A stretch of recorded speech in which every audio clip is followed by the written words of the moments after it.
Hello everybody, this is Moses from Zaatar Gardens. This is episode 129 of Gardening Without Edits. I'm going to do this really quick because it's early morning and it's going to be 102 today, so I need to hurry up.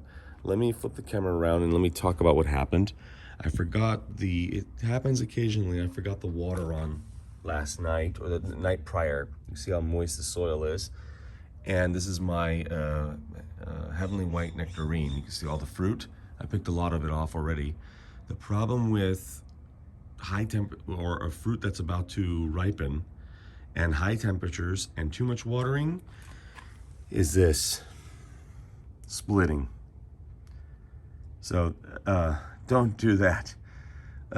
Try to not water too much when the temperatures are high and when the fruit's about to ripen.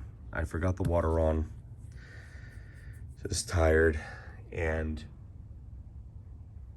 went to sleep and the water was still running. Not really strong, just enough. So that's too bad. So a lot of them are probably going to be thrown away for that reason. But regardless, there'll still be a lot of them that are good.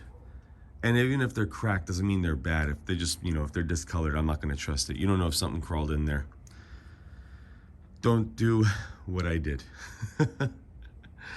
or have a timer. I don't really like timers. I don't trust them, but now I don't trust myself after that. All right, everybody. Happy gardening. Bye.